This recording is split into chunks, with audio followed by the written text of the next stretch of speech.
जय हिंद दोस्तों। आज हम फिर से एक चैप्टर कंप्लीट चैप्टर एक ही वीडियो में कवर करने जा रहे हैं जो कि वैदिक सिविलाइजेशन से है एंड वैदिक सभ्यता से जुड़ा हुआ है। इसके पहले पार्ट में आपने देखा होगा इंडस वैली सिविलाइजेशन, वह भी एक ही वीडियो में complete Indus Valley civilisation cover किया है जो आपकी परीक्षा के लिए बहुत ही उपयोगी है। अब आज इस वीडियो को समझिए और जो इम्पोर्टेंट फैक्ट है उनको ज़रा नोट बनाते चलिए ताकि आपकी परीक्षा के लिए उपयोगी हो। या किसी भी प्रतियोगिता परीक्षा अगर हिस्ट्री से प्रश्न बनेंगे, इस चैप्टर को कवर किया है तो निश्चित रूप से इस चैप्टर से प्रश्न बन पाएंगे और आप उसको आसानी से कवर भी कर पाएंगे। सबसे पहले इसके बेसिक भूमिका को समझते हैं। बेसिक भूमिका की बात कर रहे थे हम। सैंधव सभ्यता के पश्चात बाद में भारत में जिस सभ्यता का प्रादुर्भाव हुआ उसे ही वैदिक सभ्यता या आर्य सभ्यता के नाम से जानते हैं। यानी सिंधु घाटी सभ्यता के बाद अगर कोई सभ्यता डेवलप हुई उसी का नाम वैदिक सभ्यता है या आर्य सभ्यता है। आर्य सभ्यता का ज्ञान वेदों से प्राप्त होता है। आपको पता है वेदों की संख्या 4 है, ऋग्वेद, सामवेद, यजुर्वेद और अथर्ववेद, जिसमें ऋग्वेद सबसे प्राचीन होने के कारण सर्वाधिक महत्वपूर्ण है। ऐसा माना भी गया है कि आर्यों ने सैंधव सभ्यता के नगरों को ध्वस्त करके एक नई सभ्यता की नींव रखी थी, लेकिन अभी भी इसका कोई ठोस सबूत नहीं मिल पाया है जिसके कारण इसे अभी भी कल्पना ही समझा जाता है। वैदिक सभ्यता की अगर बात करें तो यह प्राचीन सभ्यता है जिसमें वेदों की रचना हुई है। वैदिक शब्द यानी वेद से बना है जिसका अर्थ होता है ज्ञान। वैदिक संस्कृति के निर्माता आर्य थे। आर्य जिसको हम श्रेष्ठ समझते हैं। वैदिक संस्कृति में आर्य शब्द का अर्थ है श्रेष्ठ, उत्तम, अभिजात, कुलीन या उत्कृष्ट। यानी सभी का मतलब होता है कि सर्वोपरि, सर्वश्रेष्ठ। इस तरह से आर्य उनके द्वारा इस वेदों का नाम उभर के सामने आया है।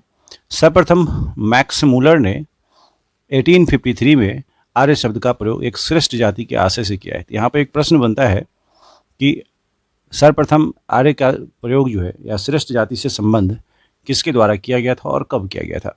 तो मैक्स मूलर के द्वारा किया गया था और 1853 में। और आर्यों की जो भाषा थी वह थी संस्कृत। याद रखना है, आर्य की जो भाषा वह संस्कृत थी।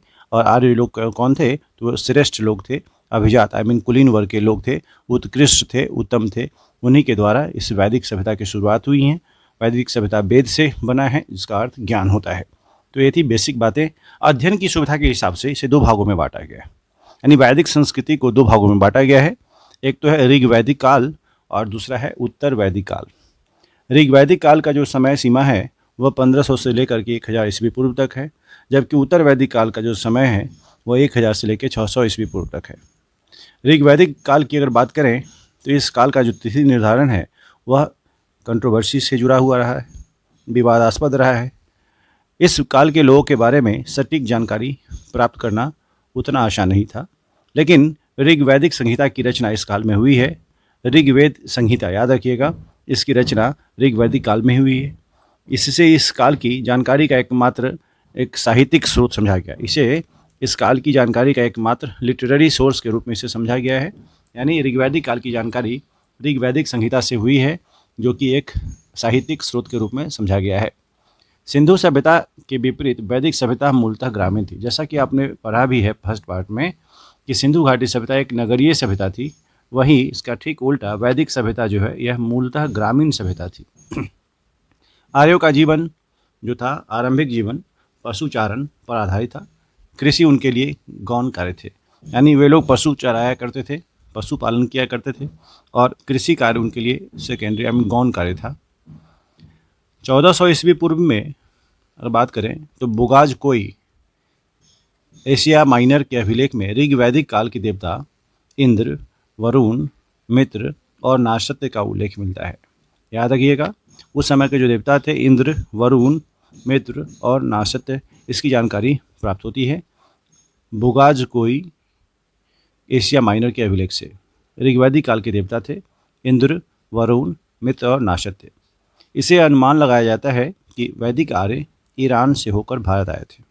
यानी आर्य जो है उनका आगमन ईरान से हुआ था, ईरान होते हुए भारत आए थे। ऋग्वेद की अनेक बातें ईरानी भाषा के प्राचीनतम ग्रंथ अवेस्ता से मिलती है। यानी ऋग्वेद की जो जानकारी है वह अवेस्ता से मिलती हैं और अवेस्ता क्या है? ईरानी भाषा की सबसे पुरानी ग्रंथ, उसी से प्राप्त होती है। आर्यों के मूल निवास के संदर्भ में अगर बात करें तो अलग अलग विद्वानों का विचार अलग अलग है। इसमें से कुछ आपको ध्यान रखने की बात है कि प्रोफेसर मैक्स मूलर का कहना था कि आर्य जो थे वह मध्य एशिया यानी बैक्टीरिया से आए थे। बाल गंगाधर तिलक, उनका मानना था कि नॉर्थ पोल से आए थे, उत्तरी ध्रुव से आए थे।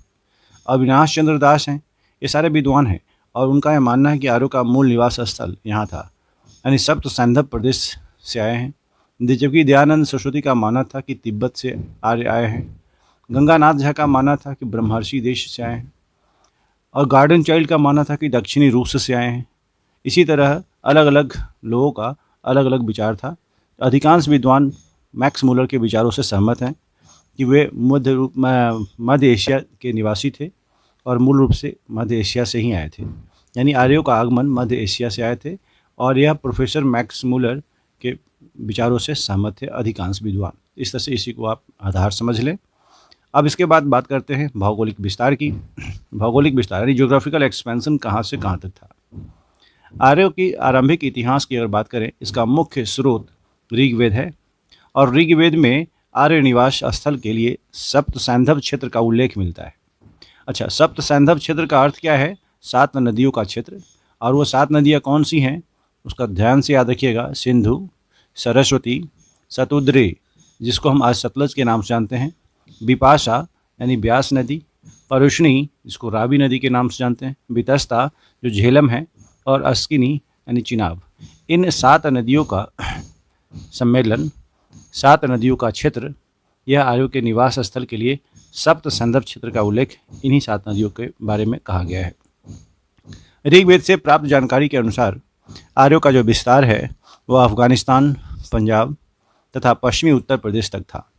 सतलज से यमुना तक का क्षेत्र ब्रह्मवर्त कहलाता था, जबकि मनुस्मृति में सरस्वती और दृशद्वती नदियों के बीच के प्रदेश को ब्रह्मवर्त पुकारा गया है। तो दोनों बात में अंतर है। ध्यान रखें, मनुस्मृति में सरस्वती और दृशद्वती नदियों के बीच के क्षेत्र को ब्रह्मवर्त कहा गया है। इसे ऋग्वैदिक सभ्यता का केंद्र माना जाता है, यानी उस ब्रह्मवर्त क्षेत्र को ऋग्वैदिक सभ्यता का केंद्र माना गया। गंगा और यमुना के दोआब क्षेत्र में, दोआब रीजन वह होता है जो 2 नदियों के बीच का क्षेत्र होता है और उपजाऊ होता है, एवं उसके सीमावर्ती क्षेत्रों पर भी आर्यों ने कब्जा कर लिया था, जिसे ब्रह्मर्षि देश कहा गया। फिर से सुनिए, गंगा और यमुना के दोआब क्षेत्र जिस पर आर्यों ने कब्जा कर लिया था, यानी उनके सीमावर्ती क्षेत्रों पर भी, उसी को ब्रह्मर्षि देश कहा गया। समय के साथ यानी कालांतर में संपूर्ण उत्तर भारत में आर्यों ने विस्तार कर लिया, जिसे आर्यावर्त कहा जाता है। यानी आर्य ने सभी क्षेत्रों पर अपना अधिकार जमा लिया, जिसके कारण से उसका नाम आर्यावर्त कहलाया।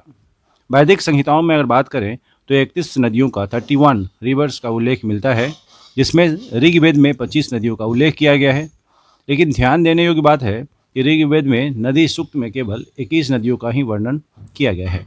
इस काल की सर्वाधिक महत्वपूर्ण नदी जो थी वह सिंधु को बताई गई है, यानी सिंधु इंडस रिवर को सबसे इम्पोर्टेंट बताया गया है। जबकि सबसे पवित्र नदी की अगर बात करें तो सरस्वती को बताया गया है, यानी सरस्वती नदी पवित्र नदी के रूप में समझा गया, जिसे देवी तमा, माते तमा और नदी तमा भी कहा गया है। यानी सरस्वती नदी को देवी तमा भी कहा गया है, माते तमा भी और नदी तमा भी कहा गया है।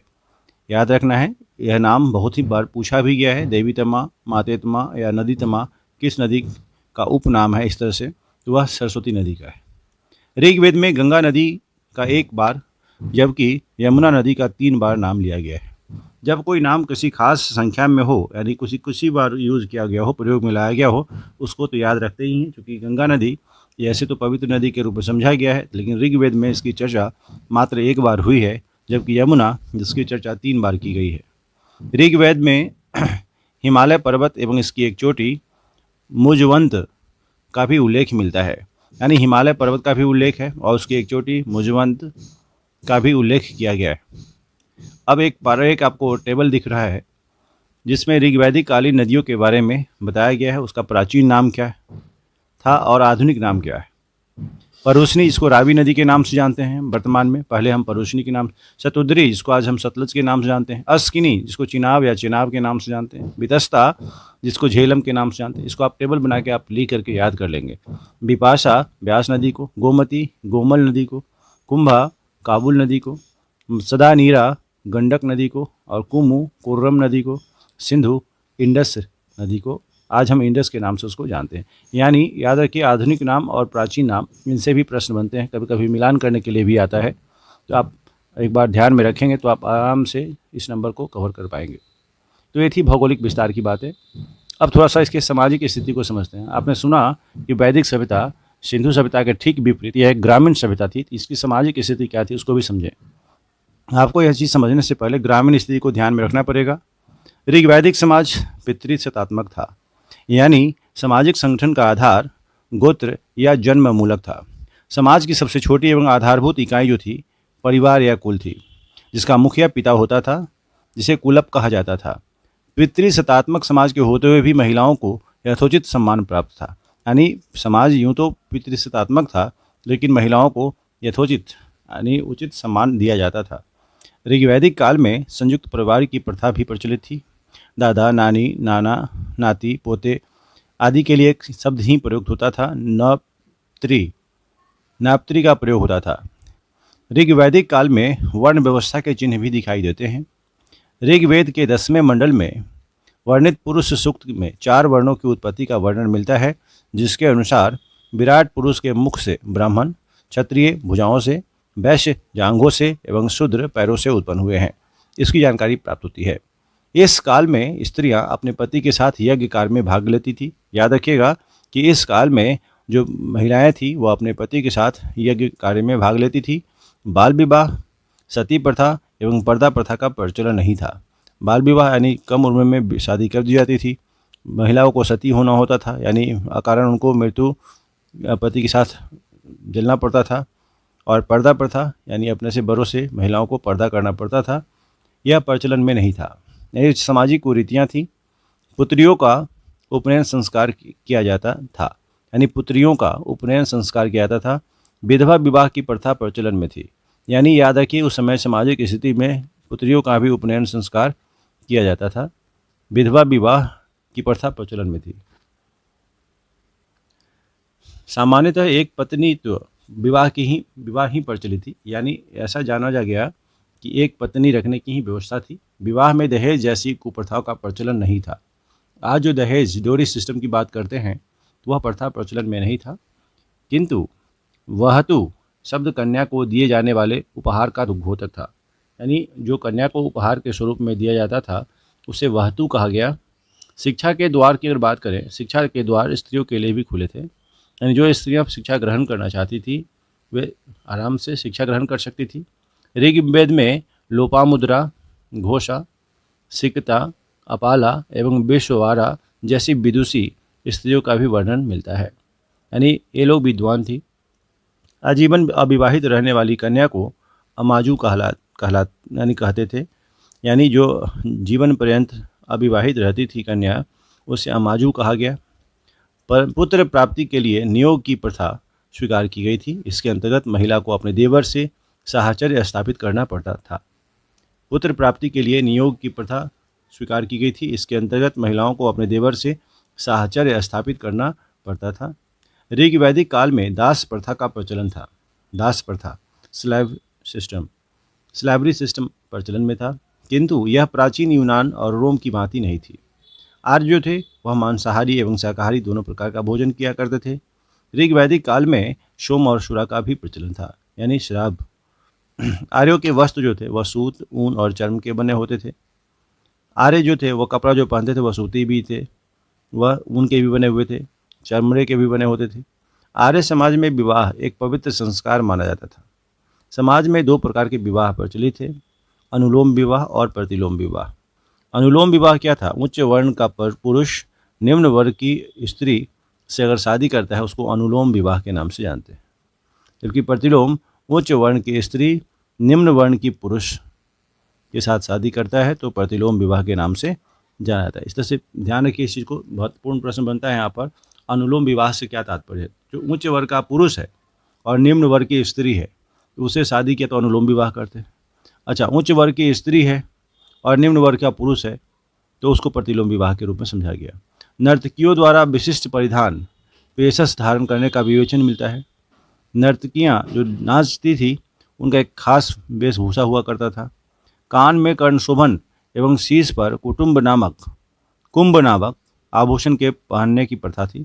इसके अलावा खादी, रुक्म, भुजबंद, केयूर, नूपुर, कंकन एवं मुद्रिका आदि आभूषण भी धारण किए जाते थे। भीषज शब्द का प्रयोग ऋग्वेद में वैद्य के लिए किया जाता था। याद रखिए, भीषज शब्द का प्रयोग वैद्य के लिए किया जाता था। भीषज अश्विनी देवता को कहा जाता था। अश्विन देवता को याद रखिएगा, भीषज अश्विन देवता को कहा जाता था। यक्ष्मा तपेदिक का उल्लेख अनेक स्थलों पर हुआ है। मृतकों को प्रायः अग्नि में जलाया जाता था, लेकिन कभी कभी दफनाया भी जाता था। अब याद रखिए, मृतकों को दफनाने की भी बात बताई गई है। तो ये थी सामाजिक स्थिति की बातें। अब बात करते हैं राजनीतिक स्थिति की। पॉलिटिकल स्थिति क्या थी? ऋग्वैदिक समाज कबीलाई व्यवस्था पर आधारित थी, कबीलों के शासन पर आधारित थी। ऋग्वैदिक लोग जनों व कबीलों में विभाजित थे। कबीलों का एक राजा होता था जिसे गोप कहा जाता था। आर्यों को पंचजन भी कहा गया क्योंकि इनके 5 कबीले कुल थे: अनु, द्रुह, पुरु, तुर्वसु तथा यदु। ऋग्वैदिक काल में राज्य का मूल आधार कुल यानी परिवार था। परिवार का मुखिया कुलप अथवा गृहपति कहलाता था। कुलों के आधार पर ग्राम का निर्माण होता था और जिसका प्रमुख ग्रामणी होता था। अनेक ग्राम मिलाकर विश्व बनते थे, जिसका प्रधान विश्वपति होता था और विश्व से जन बनता था, जो कबीलाई संगठन का प्रधान यानी प्रमुख जनपति होता था। यानी याद रखिए, एक क्रम: राजा, पुरोहित, पुरोहित से विश्वपति, उसके ग्रामणी और कुलप। इस तरह से इनका सही क्रम यह इस तरह से है, ध्यान रखिएगा। यानी आर्यों की जो प्रशासनिक इकाई थी वह 5 हिस्सों में बटी हुई थी: कुल, ग्राम, विश्व, जन और राष्ट्र। कुल, ग्राम, विश्व, जन और राष्ट्र।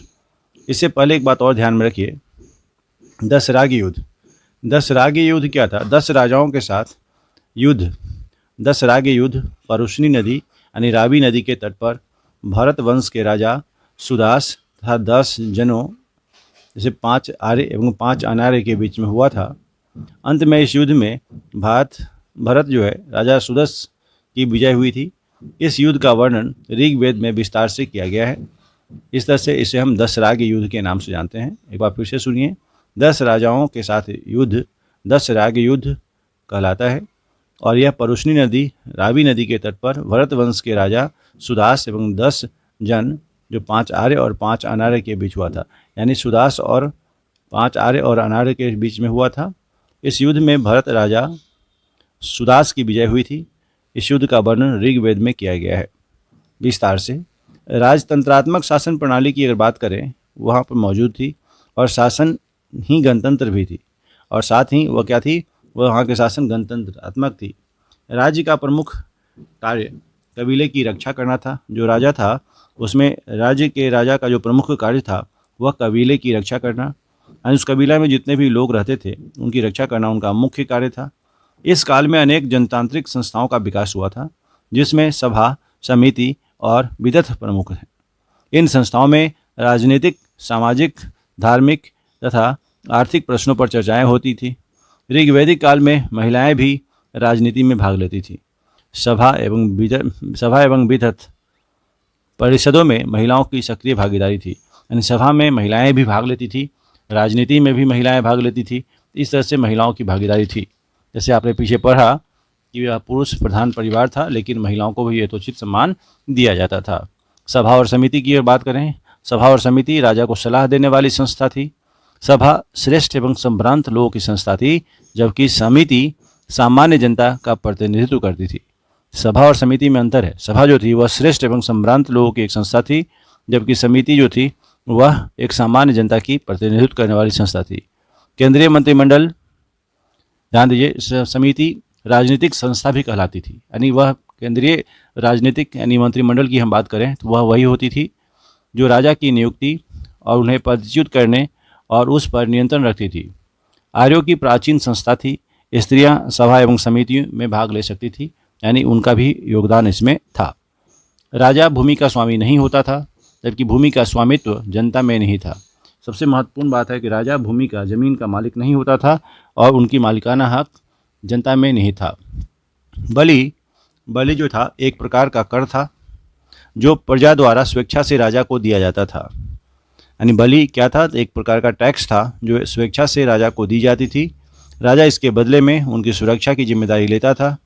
राजा नियमित और अस्थायी सेना नहीं रखता था, लेकिन युद्ध के लिए समय वह नागरिक सेना संगठित कर लेता था, जिसका कार्य संचालन ब्रातगण, ग्राम और सर्थ नाम से विविध टोलियां करती थी। ऋग्वेद में राजा को गोप्ता जनस्य अर्थात कबीले का संरक्षक तथा पूरा भेता अर्थात नगरों पर विजय पाने वाला कहा गया है। यानी राजा को गुप्ता जनस्य या कबीले का संरक्षण देने वाला, पूरा भेता या नगरों पर विजय पाने वाला कहा गया है। तो ये थी राजनीतिक स्थिति की बातें। अब बात करते हैं आर्थिक स्थिति की। वहाँ के लोगों की आर्थिक स्थिति क्या थी?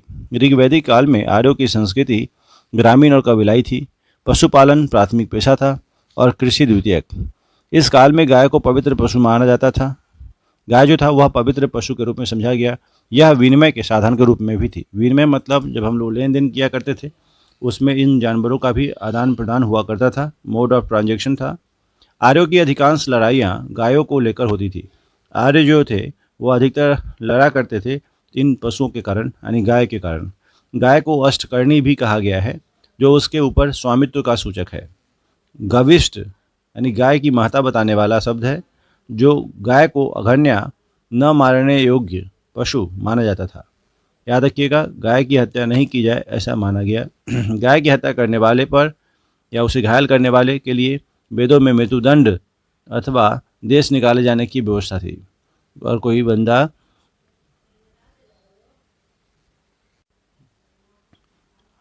आर्यों की अधिकांश लड़ाइयाँ जो थी वह गायों को लेकर होती थी। गाय को अष्टकर्णी भी कहा गया है, और जो उसके ऊपर स्वामित्व का सूचक है। गविष्ठ गाय की महत्ता बताने वाले शब्द हैं। गाय को अघन्या यानी न मारे जाने योग्य पशु माना जाता था। गाय की हत्या करने वाले या उसे घायल करने वाले के लिए वेदों में मृत्युदंड अथवा देश निकाले जाने की व्यवस्था थी। यानी जो लोग गाय को मार देते थे उन्हें मृत्युदंड मिलता था या देश से निकाल दिया जाता था। पणी नामक व्यापारी पशुओं की चोरी के लिए कुख्यात थे। तो याद रखिएगा, अघन्या का मतलब न मारे जाने योग्य पशु, और पणी का मतलब हुआ व्यापारी पशुओं की चोरी करने के लिए जो कुख्यात थे उनको पणी कहा गया। और वली जो था वह एक तरह का टैक्स था। इस तरह से इन शब्दों को थोड़ा ध्यान में रखेंगे। पुत्री को दुहिता इसलिए कहा गया, पुत्री को दुहिता कहा जाता था। और वह क्यों कहा गया? कि वही गाय का दूध दुहती थी, यानी पुत्रियां ही गाय का दूध दुहती थी, इसलिए उसे दुहिता कहा गया। घोड़ा आर्य समाज का अति उपयोगी पशु था। घोड़ा जो था वो आर्य के लिए बहुत ही उपयोगी था। इसके अलावा गाय, बैल, भैंस, बकरी, ऊंट और आदि पशु भी थे, लेकिन सबसे उपयोगी घोड़ा था। तो प्रश्न बनता भी है कि आर्य के लिए सबसे उपयोगी पशु कौन सा? तो घोड़ा। ऋग्वेद के चतुर्थ मंडल में कृषि संबंधी कार्य का वर्णन मिलता है। एक ही अनाज जो कि जौ का उल्लेख है, यानी इसमें सिर्फ एक ही अनाज के बारे में चर्चा की गई है। कृषि के महत्व से संबंधित केवल 3 ही शब्द हैं: ऊर्ध्वर, धान्य, संपत्ति। जहाँ ऊर्ध्वर का अर्थ अन्न मापक बर्तन, जबकि धान्य का अर्थ अनाज से है। ऊर्ध्वर का मतलब अन्न मापने वाले बर्तन है, जबकि धान्य का अर्थ अनाज से है। व्यापार पर पनी लोगों का अधिकार था। व्यापार मुख्य रूप से वस्तु विनिमय द्वारा ही हुआ करता था। वस्तु विनिमय मतलब सामान का अदला बदली के द्वारा, परंतु विनिमय माध्यम के रूप में गायों और घोड़ों सहित निष्क का भी उल्लेख मिलता है। जो आप याद रखिए, संभवतः स्वर्ण आभूषण या सोने का टुकड़ा होता था। यानी निष्क जो था वह सोने के आभूषण हुआ करते थे या सोने के टुकड़े हुआ करते थे।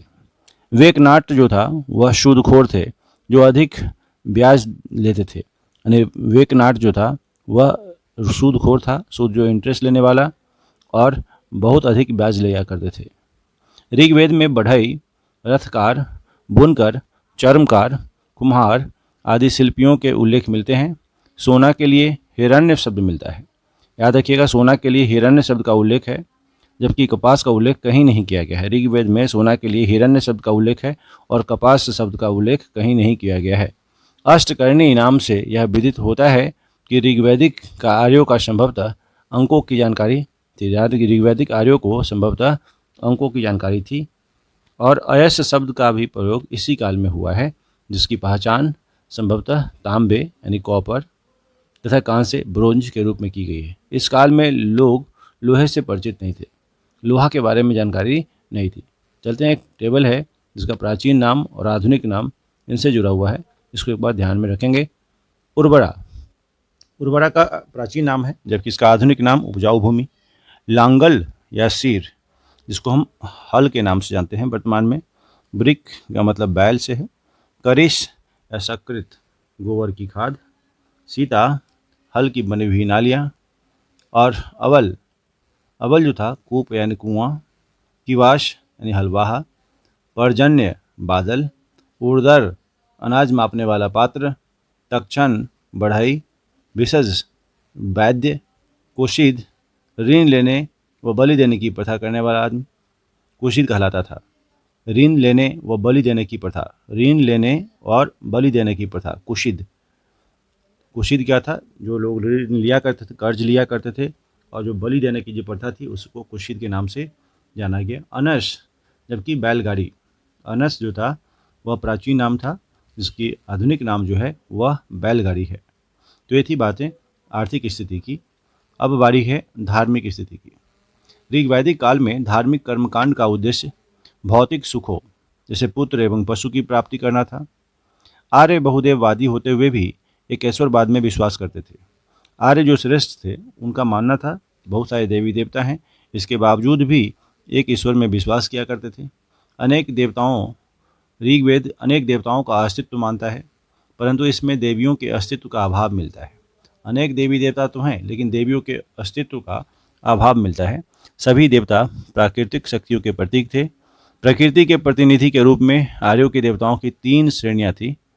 पहला आकाश के देवता, दूसरा अंतरिक्ष के देवता, तीसरा पृथ्वी के देवता। आकाश के देवता में सूर्य, धौष, वरुण, मित्र, पूषण, विष्णु, सविता, आदित्य, उषा और अश्विन, ये सब आकाश के देवता थे। जबकि अंतरिक्ष के देवता की बात करें तो इंद्र, रुद्र, मारुत, वायु, पर्जन्य, यम, प्रजापति आदि। जबकि पृथ्वी के देवता अग्नि, सोम, पृथ्वी, बृहस्पति और सरस्वती आदि, ये सब पृथ्वी के देवता थे। ऋग्वेद में इंद्र को पुरंदर कहा गया है। यह एक महत्वपूर्ण प्रश्न है। ऋग्वेद में पुरंदर किसे कहा गया है? तो इंद्र को। इंद्र को क्या कहा गया है? पुरंदर। ऋग्वेद के 250 सूक्त इंद्र को समर्पित हैं, यानी 250 श्लोक जो हैं वह इंद्र भगवान को समर्पित है। इंद्र को आर्यों का युद्ध नेता तथा वर्षा का नेता कहा गया है। आंधी, तूफान आदि का देवता माना गया है। यानी इंद्र को वर्षा, आंधी, तूफान आदि का देवता माना गया है और युद्ध का देवता नेता माना गया है। युद्ध का नेता वर्षा, आंधी और तूफान का देवता माना गया है। इंद्र आर्यों के सर्वाधिक महत्वपूर्ण देवता थे। दूसरे महत्वपूर्ण देवता की अगर बात करें तो अग्नि थे, जिन्हें 200 सूक्त समर्पित हैं, यानी इनको भी 200 श्लोक समर्पित है। अग्नि का कार्य मनुष्य एवं देवताओं के बीच मध्यस्थता स्थापित करने का है। ध्यान रखिएगा, अग्नि का कार्य मनुष्य एवं देवताओं के बीच एक मध्यस्थता स्थापित करने का स्थान है। जबकि तीसरा प्रमुख देवता जो था, ध्यान रखिए, वह वरुण, जिसमें 30 सूक्त समर्पित हैं और जो जल निधि का प्रतिनिधित्व करते हैं। जल निधि का प्रतिनिधित्व करते हैं। वरुण को ऋतस्य गोपा कहा जाता है। ऋतस्य गोपा, याद रखिए, इंद्र, अग्नि और वरुण जो महत्वपूर्ण थे उन सबको अलग अलग उपाधियों से नवाजा गया है, तो इसको ध्यान रखिएगा। ऋतस्य गोपा वरुण को कहा गया, और जो अग्नि थे उनको मनुष्य एवं देवताओं के बीच मध्यस्थता करने वाले प्रमुख देवता के रूप में समझा गया, और इंद्र को युद्ध नेता, वर्षा, आंधी और तूफान का देवता माना गया है। गायत्री मंत्र सविता, सवित्री देवताओं को समर्पित है। इसका उल्लेख है ऋग्वेद के 3 मंडल में, जिसके रचनाकार जो हैं वह विश्वामित्र हैं। यानी ऋग्वेद का उल्लेख ऋग्वेद के 3 मंडल में गायत्री मंत्र का उल्लेख किया गया है और इसके रचनाकार हैं विश्वामित्र। सोम और सूरा, जिसकी हम बात कर रहे थे, सोम को पेय पदार्थ का देवता माना जाता है, जिसका उल्लेख ऋग्वेद के 9वें मंडल में है। ऋग्वेद के 9वें मंडल में सोम का उल्लेख किया गया है और धौस को ऋग्वैदिक कालीन देवताओं में सबसे प्राचीन माना जाता है। सरस्वती नदी को ध्यान रखिए, सरस्वती नदी की देवी थी, जिसको आपने सुना देवीतमा, नदीतमा, इस तरह नाम से उल्लेखित किया गया है। सरस्वती नदी की देवी थी जो बाद में विद्या की देवी हो गई। ऋग्वैदिक काल में मूर्ति पूजा का उल्लेख नहीं मिलता है। यानी ऋग्वेद में मूर्ति पूजा का कोई जानकारी प्राप्त नहीं होता है। पूषण ऋग्वैदिक काल में पशुओं के देवता थे, जो उत्तर वैदिक काल में शूद्रों के देवता हो गए। पहले पशुओं के देवता थे, जो बाद में शूद्र के देवता हो गए। रुद्र अनैतिक आचरण से संबंध मानते हैं, यानी रुद्र जो थे वो उनका आचरण अनैतिक था, नीति से परे। ये चिकित्सा के संरक्षक थे। हॉलर ने इन्हें यूनानी देवता अपोलो के समान माना है। रुद्र को कभी कभी शिव और कल्याणकर कहा जाता था। उपासना का उद्देश्य भौतिक सुखों की प्राप्ति था। उपासना की विधि प्रार्थना एवं यज्ञ थी। यानी ये सारी बातें आपको ध्यान में रखनी है। उपासना की जो विधि थी वह प्रार्थना एवं यज्ञ थी। अरण्यानी ऋग्वैदिक काल में जंगल की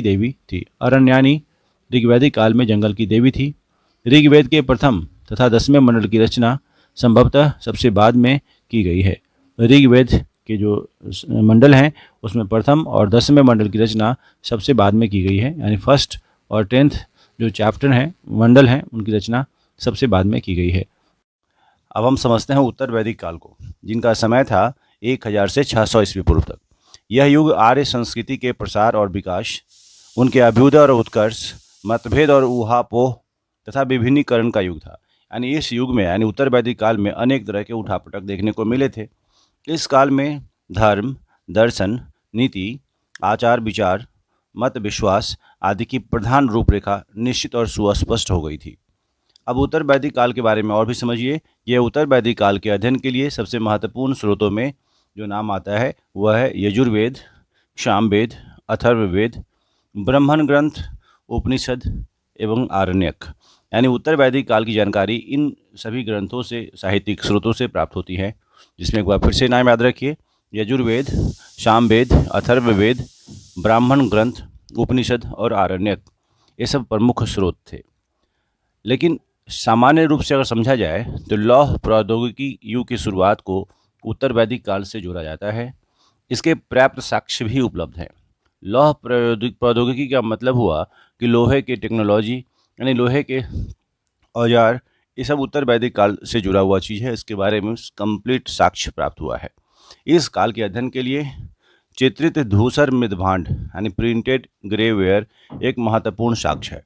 तो प्रश्न पूछा भी जाता है कि जो प्रिंटेड ग्रेवेयर कहाँ से प्राप्त हुए हैं, तो यह उत्तर वैदिक काल से जुड़े हुए हैं। उत्तर वैदिक काल से जुड़ा हुआ यह साक्ष्य होगा। इस संस्कृति के लोगों का मुख्य केंद्र मध्य देश था, जिसका प्रसार सरस्वती नदी से लेकर गंगा के दोआब तक था। दोआब का मतलब मैं पहले भी बता चुका था, दो नदियों के बीच का जगह जो उपजाऊ होता था। और ध्यान रखिए कि इन जगहों पर लोगों का विस्तार भी निश्चित रूप से देखने को मिला है। अब इसके बाद समझेंगे भौगोलिक विस्तार के बारे में। इनका जो उत्तर वैदिक काल था, उनका भौगोलिक विस्तार कहाँ से कहाँ तक था उसके बारे में समझिए। शतपथ ब्राह्मण के विदेह माधव की कथा में उत्तर वैदिक काल में आर्यों के सदानीरा, जो सदानीरा यानी गंडक को बोलते हैं, के पूरब की ओर प्रसार का वर्णन मिलता है। यानी गंडक जो है वह पूरब की ओर उनका प्रसार था, इसकी जानकारी प्राप्त होती है। इस काल की सभ्यता का केंद्र पंजाब से बढ़कर कुरुक्षेत्र यानी दिल्ली और गंगा यमुना दोआब का उत्तरी भाग तक आ गया था। और 600 ईस्वी पूर्व से आसपास की बात करें तो उत्तर वैदिक काल के अंतिम दौर में आर्य लोग कौशल, विदेह एवं अंग, ये सब जो नाम आप सुन रहे हैं ये सब महाजनपद से जुड़े हुए थे। कौशल, विदेह और अंग राज्य से परिचित थे।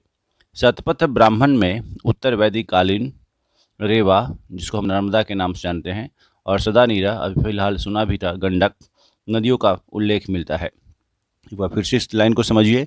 शतपथ ब्राह्मण में उत्तर वैदिकालीन रेवा, जिसको नर्मदा नदी के नाम से जानते हैं, और सदानीरा, जिसको गंडक के नाम से जानते हैं, उसका उल्लेख मिलता है। उत्तर वैदिक साहित्य में त्रिक, कुद, क्रौंच, मैनाक आदि पर्वतों का उल्लेख है, जो पूर्वी हिमालय में पड़ते हैं। तो इस तरह से भौगोलिक विस्तार में इतनी जानकारी आप ध्यान में रखें। सामाजिक स्थिति की बात करें तो वहाँ का समाज किस तरह से व्यवस्थित था उत्तर वैदिक काल में। उत्तर वैदिक का मतलब वैदिक युग के बाद के समय की बात हम कर रहे हैं। उत्तर वैदिक काल में सामाजिक व्यवस्था का आधार वर्णाश्रम व्यवस्था ही था, लेकिन वर्ण व्यवस्था में कठोरता आने लगी थी। वर्णों का आधार कर्म पर आधारित न होकर जाति पर आधारित होने लगा था। समाज में अनेक धार्मिक श्रेणियों का उदय हुआ, जो कठोर होकर विभिन्न जातियों में बदलने लगी थी। इस काल में व्यवसाय अनुवांशिक होने लगे थे। इस समय समाज में 4 वर्ण थे: ब्राह्मण, क्षत्रिय, वैश्य और शूद्र।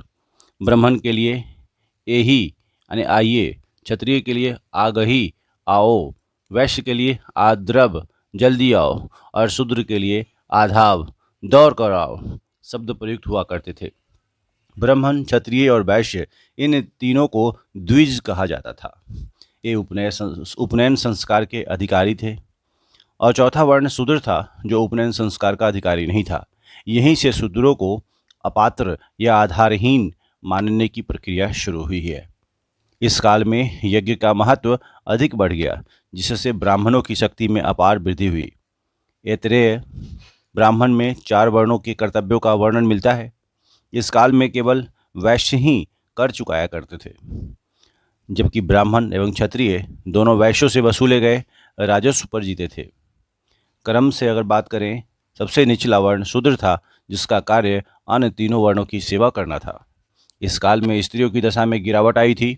स्त्रियों के लिए उपनयन संस्कार प्रतिबंधित हो गया था। ऐतरेय ब्राह्मण में पुत्री को कृपण कहा गया है। ऐतरेय ब्राह्मण में पुत्री को कृपण कहा गया है, यह महत्वपूर्ण प्रश्न। शतपथ ब्राह्मण में कुछ विदुषी कन्याओं का भी उल्लेख मिलता है। विदुषी यानी जो महिला विद्वान हो यानी ज्ञान हो, तो उसे विदुषी कहा जाता था। ये हैं गार्गी, गंधर्व, गृहीता, मैत्रेयी, वेदवती, कास्कृतसनी आदि। ये सब महिलाएं जो विदुषी के रूप में जानी गई। स्त्रियों का पैतृक संपत्ति से अधिकार छीन गया था और सभा में प्रवेश वर्जित हो गया था। तो यह जानकारी शतपथ ब्राह्मण से प्राप्त होती है। पारिवारिक जीवन ऋग्वेद के समान था। समाज जो था वह पितृसत्तात्मक था, जिसका स्वामी पिता होता था। इस काल में स्त्रियों को पैतृक संबंधी कुछ अधिकार भी प्राप्त थे। उत्तर वैदिक काल में गोत्र व्यवस्था स्थापित हुई। गोत्र शब्द का अर्थ है वह स्थान जहाँ समूचे कुल के गोधन को एक साथ रखा जाता था, परंतु बाद में इस शब्द का अर्थ एक मूल पुरुष का वंशज हो गया। सबसे पहले ज्वालोपनिषद में चारों आश्रम, जो कि ब्रह्मचर्य, गृहस्थ, वानप्रस्थ और संन्यास 4 आश्रम हैं, उनका वर्णन यानी विवरण मिलता है। इस काल में आर्यों को चावल, नमक, मछली, हाथी तथा बाघ आदि का ज्ञान हो गया था। आपको 16 संस्कार की बात करूं तो 16 संस्कार की भी चर्चा इसमें एक नज़र देख लीजिए। गर्भाधान, सीमांतोन्नयन, नामकरण, अन्नप्राशन, कर्णभेद, उपनयन, केशांत अथवा गोदान, विवाह। इस तरह से जो नाम क्रम से मैं पढ़ रहा हूँ, तो गर्भाधान के बाद पुंस वन, सीमांतोन्नयन और जातकर्म, नामकरण फिर निष्क्रमण, अन्नप्राशन फिर चूड़ाकर्म, कर्णवेद विद्यारंभ, उपनयन वेदारंभ, केशांत और गोदान और समावर्तन विवाह और अंत्येष्टि। इस तरह से ये 16 जो है संस्कार वर्णित है। इसको एक नज़र जरूर देख लीजिएगा। इनसे प्रश्न बनते नहीं है, लेकिन फिर भी आपको ज्ञान वर्धन के लिए ज़रूरी है। विवाह के जो 8 प्रकार बताए गए हैं, उनको विशेष रूप से समझ लीजिए। मनुस्मृति में विवाह के 8 प्रकारों का उल्लेख किया गया है, जिसमें प्रथम 4 विवाह प्रशंसनीय और शेष 4 विवाह जो है वह निंदनीय माने जाते हैं।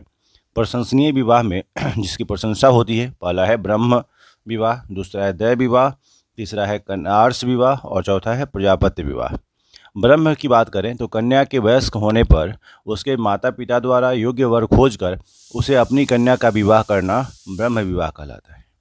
दैव विवाह, यज्ञ करने वाले पुरोहित के साथ कन्या का विवाह करना दैवीय विवाह के नाम से जाना जाता है।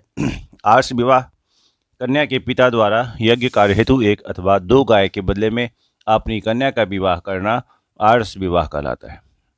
और प्रजापत्य विवाह, वर स्वयं कन्या के पिता से कन्या मांगकर विवाह करता था, वह प्रजापत्य विवाह। इस तरह से सब विवाह प्रशंसनीय विवाह माने गए।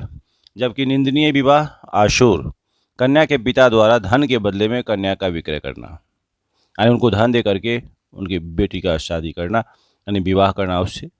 गंधर्व विवाह, कन्या तथा पुरुष प्रेम तथा कामुकता के वशीभूत होकर करते थे, तो वे गंधर्व विवाह के नाम से जाना गया। पैशाच, सोई हुई अथवा विक्षिप्त कन्या के साथ सहवास कर विवाह करना पैशाच विवाह के नाम से आता है। भूत पिशाच आपने नाम सुना होगा। उसी तरह से राक्षस विवाह, बलपूर्वक कन्या को छीन कर उससे विवाह करना राक्षस विवाह कहलाता है। तो इस तरह से विवाह के जो 8 प्रकार हैं, उनका नाम याद रखिए, कौन से महत्वपूर्ण, सो ध्यान रखने हैं। जो प्रशंसनीय विवाह, इनसे प्रश्न बनते हैं, इसलिए इसको जानना जरूरी था। अब है राजनीतिक स्थिति, पॉलिटिकल सिचुएशन क्या थी उत्तर वैदिक काल में। जो राजनीतिक स्थिति को समझें एक बार। इस काल में पहली बार क्षेत्रीय राज्यों का उदय हुआ तथा कबीले पर शासन करने वाला राजा उस प्रदेश पर शासन करने लगा था। राष्ट्र शब्द जो प्रदेश का सूचक है, पहली बार इस काल में प्रकट हुआ था। राजा की दैवीय उत्पत्ति का सिद्धांत सर्वप्रथम ऐतरेय ब्राह्मण में मिलता है। उत्तर वैदिक काल में राजतंत्रात्मक शासन व्यवस्था और सशक्त हुई थी। इस काल में राजा का पद वंशानुगत हो गया था। याद रखना है, उत्तर वैदिक काल में राजा का पद वंशानुगत हो गया। इस काल में राज्य का आकार बढ़ने से राजा का महत्व और भी बढ़ गया। उसके अधिकारों का विस्तार हुआ। राजा को अब सम्राट, एकराट और अधिराज आदि नामों से जाना जाने लगा, क्योंकि उनके अधिकार विस्तार काफ़ी हुए थे। इस काल में सभा, समिति आदि प्रतिनिधि संस्थाओं का प्रभाव क्षीण हुआ था। विदत का नामो निशान नहीं रहा, जबकि सभा और समिति अपनी जगह बनी रही थी, परंतु उसका स्वरूप बदल गया। अब उनमें समाज के प्रभावशाली वर्ग का वर्चस्व हो गया। सभा नामक संस्था में स्त्रियों का प्रवेश वर्जित हो गया था, यानी सभा में महिलाओं का प्रवेश वर्जित हो गया। आरंभ में यानी शुरुआत में पांचाल एक कबीले का नाम था, परंतु बाद में वह प्रदेश का नाम हो गया। इस काल में पांचाल सर्वाधिक विकसित राज्य था और राजा का राज्याभिषेक राजसूय यज्ञ के द्वारा संपन्न होता था, जिसका विस्तृत वर्णन शतपथ ब्राह्मण में मिलता है। यजुर्वेद में राज्य के उच्च पदाधिकारियों को रत्नी कहा जाता था। रत्नियों की सूची में राजा के संबंधी, मंत्री, विभागाध्यक्ष एवं दरबारी लोग आते थे। शतपथ ब्राह्मण में 12 प्रकार के रत्नियों का विवरण मिलता है, जो कि कुछ इस प्रकार है। उसको एक बार विस्तार से समझिए। सेनानी, जो सेनापति हुआ करते थे। सूत, राजा का सारथी हुआ करता था। ग्रामणी, गांव का मुखिया। भाग दूध, कर संग्रह करता, जो टैक्स वसूलने वाले। संग्रहिता, कोषाध्यक्ष। अक्षा वाप, पासे के खेल में राजा के सहयोगी। छत्ता, प्रतिहारी। गोवित कर्तन, जंगल विभाग का प्रधान। पालागल, विदूषक। महिषी, मुख्य रानी। पुरोहित, धार्मिक कृत्य करने वाला। युवराज, राजकुमार। ये जो नाम आप देख रहे हैं, वह अलग अलग पद को समाहित किया था। राजा जो था, न्याय का सर्वोच्च अधिकारी होता था। ब्राह्मण को मृत्युदंड नहीं दिया जाता था। बलि, ऋग्वैदिक काल में राजा को दिया जाने वाला एक स्वेच्छाकारी कर था, यानी बलि एक तरह का टैक्स था। यूजुअली बलि का मतलब जानवरों की बलि से समझते हैं हम लोग, नहीं, बलि एक तरह का टैक्स था और ब्राह्मण को मृत्युदंड नहीं दिया जाता था। ये सब जो न्याय करने वाले थे, वह राजा ही सर्वोच्च उसके अधिकारी हुआ करते थे। ऋग्वैदिक काल में राजा को दिया जाने वाला अपने से कर क्या कहलाता था? बलि, जो उत्तर वैदिक काल का तक आते आते एक नियमित कर हो गया था। यानी उत्तर वैदिक काल में यह एक फिक्स्ड कर के रूप में समझा जाने लगा। इसकी मात्रा 1/16वां भाग होती थी, यानी जो बलि था वह 1/16 पार्ट के रूप में समझा गया। अच्छा, ऐतरेय ब्राह्मण में वर्णित शासन व्यवस्था को समझिए। क्षेत्र, शासन और उपाधि। जो पूर्वी क्षेत्र था, उस शासन साम्राज्य से था जुड़ा हुआ, उसके उपाधि जो है वो सम्राट के रूप में दी गई। पश्चिम में सेम था, स्वराज और स्वराट की उपाधि दी गई। उत्तर भाग की बात करें तो वैराज्य और विराट। दक्षिण की बात करें भोज्य और भोज। मध्य की बात करें तो राज्य और राजा। तो इस तरह से ऐतरेय ब्राह्मण में अलग अलग शासन व्यवस्था के उपाधियों के बारे में चर्चा की गई है। एक नज़र इस पर भी देख लेना है आपको। तो ये थी राजनीतिक स्थिति की समूची कहानी उत्तर वैदिक काल में। जबकि आर्थिक स्थिति की बात करें, यानी इकोनॉमिक सिचुएशन क्या थी, इसको समझते हैं। इस काल में पशुपालन की जगह कृषि प्रथम पेशा बन गया था, यानी पशुपालन नहीं करके लोग खेती बाड़ी करना शुरू कर दिए थे। शतपथ ब्राह्मण में कृषि के संबंधित 4 क्रियाओं की चर्चा की गई है। जुताई, बुआई, कटाई, मराई आदि का उल्लेख किया गया है। इस ग्रंथ में विदेह माधव की कथा का भी उल्लेख मिलता है, जिसे यह संकेत मिलता है कि आर्य संपूर्ण गंगा घाटी में कृषि करने लगे थे। इस काल में लोहे से बने उपकरणों के लिए कृषि क्षेत्र में क्रांति आ गई। यजुर्वेद में लोहे के लिए श्याम अयस एवं कृष्ण अयस शब्द का प्रयोग हुआ है। लोहा जो था अयस के रूप में समझा गया, श्याम और कृष्ण। लोहे से बने उपकरणों के प्रयोग से कृषि विस्तार के साथ साथ फसलों की संख्या में भी वृद्धि हुई, यानी लोहे का प्रयोग होना शुरू हो गया था, जिसके कारण से कृषि में विस्तार भी देखने को मिला था। धान प्रमुख फसल बन गई। अतरंजी खेरा में पहली बार कृषि के संबंधित लौह उपकरण प्राप्त हुए थे। याद रखना है एक नाम, अतरंजी खेरा में पहली बार कृषि से संबंधित लौह उपकरण प्राप्त हुए थे। उत्तर वैदिक काल की अगर बात करें तो उत्तर वैदिक काल में कृषि के में विस्तार हुआ, शिल्पों में कुशलता आई थी, व्यापार एवं वाणिज्य में विस्तार हुआ था। इसका परिणाम जनसंख्या वृद्धि के रूप में उभर कर सामने आया। इस काल के लोग चार प्रकार के बर्तनों यानी मृदभांड, मिट्टी के जो बर्तन थे से परिचित थे। काले व लाल रंग के मिश्रित मृदभांड, काले रंग के मृदभांड, चित्रित धूसर मृदभांड और लाल मृदभांड, यानी मिट्टी के जो बर्तन थे इन सब के बारे में, पेंटेड ग्रेवेयर के बारे में लोग परिचित थे। ब्राह्मण ग्रंथों में श्रेष्ठिन का भी उल्लेख मिलता है। श्रेष्ठिन श्रेणी का प्रधान व्यापारी होता था। अब कुछ नाम याद रखना है आपको, जैसे निष्क, सतमान, पाद, कृष्णल, रतिका एवं गुंजा। यह माप की अलग अलग इकाइयाँ थी। निष्क जो कि ऋग्वैदिक काल में स्वर्ण आभूषण था, सोने का आभूषण था, अब एक मुद्रा माने जाने लगा है। अब व्यापार पन द्वारा संपन्न होता था। पन, याद रखिए, व्यापार जो था वो पन के द्वारा संपन्न होता था। जो उत्तर वैदिक काल में मुद्रा का प्रचलन हो चुका था, लेकिन सामान्य रूप से लेन देन में वस्तु विनिमय का प्रयोग किया जाता था। यानी वस्तु विनिमय का मतलब सामान की अदला बदली की जाती थी। निष्क, शतमान, कृष्णल और पाद जो कि मुद्रा के प्रकार थे। उत्तर वैदिक कार्यों को समुद्र का ज्ञान हो गया था। इस काल के साहित्य में आप समझें तो पूर्वी और पश्चिमी दोनों प्रकार के समुद्रों का वर्णन मिलता है। वैदिक ग्रंथों में समुद्र यात्रा की भी चर्चा की गई है, जिससे वाणिज्य एवं व्यापार का संकेत भी प्राप्त होता है। स्वर्ण एवं लोहे के अतिरिक्त यानी इसके अलावा इस युग में टीन, तांबा, चांदी और सीसा से भी लोग परिचित थे, इसकी जानकारी प्राप्त होती है। धातु शिल्प उद्योग बन चुका था। इस युग में धातु गलाने का उद्योग बड़े पैमाने पर होता था। आप संभावित रूप से कह सकते हैं तांबे को गलाकर विभिन्न प्रकार के उपकरण एवं वस्तुएं बनाई जाती थी। उत्तर वैदिक काल में वस्त्र निर्माण उद्योग एक प्रमुख उद्योग था। कपास का उल्लेख नहीं मिलता है, लेकिन ऊन यानी ऊन, सज यानी सन का उल्लेख इस काल में मिलता है। सिक्के का भी नियमित प्रचलन आरंभ नहीं हुआ था। तो इतनी जानकारी से जुड़ी हुई ध्यान में रखिए।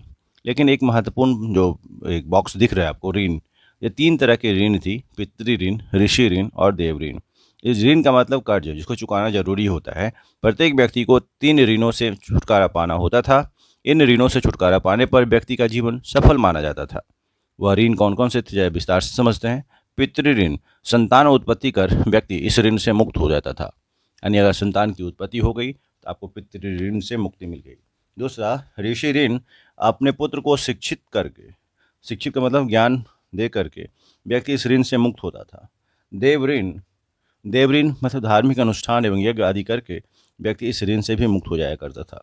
तो ये थी स्थिति आर्थिक, उत्तर वैदिक काल की आर्थिक स्थिति के बारे में। इतनी जानकारी आपको ध्यान रखनी है। अब बात करते हैं धार्मिक स्थिति। किसी जगह के बारे में समझना, किसी समय के बारे में समझना, वहाँ की आर्थिक, सामाजिक, राजनीतिक स्थिति कैसी है, धार्मिक स्थिति कैसी है, इसी बीच में हम धार्मिक स्थिति को समझते हैं। उत्तर वैदिक काल में भी कर्मकांडों का उद्देश्य मूल रूप से भौतिक सुखों की प्राप्ति करना था। उत्तर वैदिक काल में गंगा यमुना का दोआब रीजन संस्कृति का केंद्र स्थल बन गया था। ऐसा अनुमान है कि सारा उत्तर वैदिक साहित्य कुरु पांचाल के दूसरे प्रदेशों में विकसित हुआ। यज्ञ इस संस्कृति का मूल था।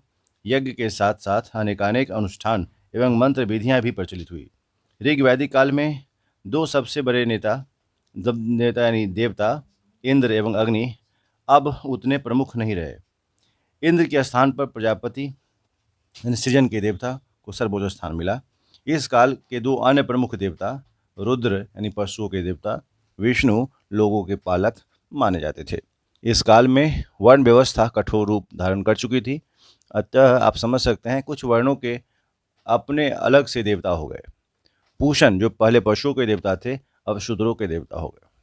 सबसे पहले शतपथ ब्राह्मण में पुनर्जन्म के सिद्धांत का उल्लेख मिलता है। पुनर्जन्म यानी फिर से जन्म लेने क्या सिद्धांत की जानकारी प्राप्त होती है शतपथ ब्राह्मण में। आरण्यकों में वैदिक कर्मकांडों की निंदा की गई है। इसमें यज्ञ एवं बलि की अपेक्षा तप पर बल दिया गया है। यानी इस काल में 2 महाकाव्य थे। यह नाम याद रखिएगा, महाभारत, जिसका पुराना नाम जय संहिता, यह विश्व का सबसे बड़ा महाकाव्य है, जबकि दूसरा महाकाव्य रामायण, इसकी चर्चा की गई है। 2 महाकाव्य, महाभारत और रामायण, महाभारत, जिसको हम एक और नाम से जानते हैं जय संहिता, और दूसरा रामायण। अब एक महत्वपूर्ण अंतर, वैदिक आर्यों और सिंधु घाटी सभ्यता के लोगों के बीच संस्कृति में अंतर थे, उनको एक बार क्रम से समझते हैं। वैदिक आर्य एक तरफ और दूसरी तरफ सिंधु घाटी के लोग। वैदिक आर्यों की सभ्यता ग्रामीण थी, जबकि सिंधु घाटी सभ्यता नगरीय सभ्यता थी। वैदिक आर्य स्वर्ण, चांदी, ताम्र और लोहे से परिचित थे, जबकि सैंधव सभ्यता के लोग पत्थर, कांसे से परिचित थे, लेकिन लोहे से परिचित नहीं थे। वैदिक आर्य बहुदेववाद के समर्थक थे। वैदिक आर्य यज्ञ करते थे, वे लिंग पूजा एवं मूर्ति की पूजा के विरोधी थे, जबकि सैंधव सभ्यता में धर्म का स्वरूप इहलौकिक था। सैंधव सभ्यता के लोग लिंग पूजा एवं मूर्ति पूजा के समर्थक थे। ऋग्वैदिक काल में आर्यों का पालतू पशु घोड़ा था। ऋग्वैदिक आर्य हाथी और व्याघ्र से परिचित नहीं थे, जबकि सैंधव सभ्यता के लोग घोड़े से अपरिचित थे और हाथी और व्याघ्र से परिचित थे। वैदिक आर्य युद्ध आदि में अपनी सुरक्षा हेतु कवच और सिर सतरना यानी हेलमेट का प्रयोग करते थे। सिंधु घाटी सभ्यता में इसके उपयोग का कोई भी साक्ष्य नहीं प्राप्त होता है। वैदिक आर्यों की शिक्षा प्रणाली मौखिक थी, जबकि सैंधव सभ्यता के लोग अपनी एक चित्रात्मक लिपि का प्रयोग किया करते थे। वैदिक सभ्यता का समाज परिवार आधारित था, परिवार पितृसत्तात्मक हुआ करता था, जबकि सैंधव सभ्यता का समाज परिवार आधारित था और यह परिवार मातृसत्तात्मक था। तो इस तरह से पॉइंट टू पॉइंट आप अंतर करके ध्यान रखेंगे तो आप बखूबी इस अंतर को एक लंबे समय तक समझ भी पाएंगे और याद भी रख पाएंगे। इस काल में मूर्ति पूजा के आरंभ होने का आभास मिलता है। इस काल में प्रत्येक वेद के अपने पुरोहित हो गए। जैसे यह नाम बहुत महत्वपूर्ण रूप से याद रखिएगा, अनेकों बार प्रश्न पूछने को मिला है और देखा भी गया है। ऋग्वेद में जो पुरोहित हैं उनको होत्री कहा गया, और सामवेद में उद्गाता, यजुर्वेद में अर्घ्यु और अथर्ववेद में ब्रह्मा के नाम से जाना गया। तो इनको निश्चित रूप से आप याद रखेंगे, क्योंकि छोटा पैराग्राफ है और इससे प्रश्न बनते हैं। अगला है उत्तर वैदिक काल में बहुदेववाद, वासुदेव संप्रदाय एवं षड दर्शनों, जैसे 6 दर्शन जिसकी बात हम कर रहे हैं, सांख्य दर्शन, योग दर्शन, न्याय दर्शन, वैशेषिक दर्शन, मीमांसा दर्शन, वेदांत दर्शन का बीजारोपण हुआ था। मीमांसा को पूर्व मीमांसा एवं वेदांत को उत्तर मीमांसा के नाम से भी जानते हैं। प्रमुख दर्शन और उनके प्रवर्तक, उनको थोड़ा ध्यान में रखिएगा क्योंकि इनसे प्रश्न बनते हैं। जैसे चारवाक, उसके प्रवर्तक चारवाकी थे। योग पतंजलि, योग सूत्र से जुड़े हुए। सांख्य दर्शन के प्रवर्तक कपिल थे, महर्षि कपिल। न्याय दर्शन गौतम, और पूर्व मीमांसा जैमिनी, उत्तर मीमांसा बादरायण, और वैशेषिक दर्शन कन्नद या उलुक। इस तरह से उनके प्रवर्तक के नाम और दर्शन के नाम क्रम से याद रखिएगा। मृत्यु की चर्चा सर्वप्रथम शतपथ ब्राह्मण में तथा मोक्ष की चर्चा उपनिषद में मिलती है। याद रखना फिर से एक महत्वपूर्ण लाइन, मृत्यु की चर्चा सबसे पहले शतपथ ब्राह्मण में प्राप्त होती है और की गई है, और मोक्ष की चर्चा उपनिषद से मिलती है। परीक्षित को मृत्यु लोक का देवता कहा गया है। पुनर्जन्म की अवधारणा बृहदारण्यक उपनिषद में मिलती है। शतपथ ब्राह्मण में ही सर्वप्रथम स्त्रियों को अर्धांगिनी कहा गया है। स्त्रियों को अर्धांगिनी शतपथ ब्राह्मण में कहा, नहीं कहते पत्नी को लोग अर्धांगिनी कहते हैं, और इसकी चर्चा सबसे पहले शतपथ ब्राह्मण में ही हुई है। उपनिषदों में स्पष्ट रूप से यज्ञों और कर्मकांडों की निंदा की गई है तथा ब्रह्मा की एकमात्र सत्ता स्वीकार की गई है। छांदोग्य उपनिषद में केवल 3 आश्रमों का उल्लेख मिलता है, ब्रह्मचर्य, गृहस्थ तथा वानप्रस्थ।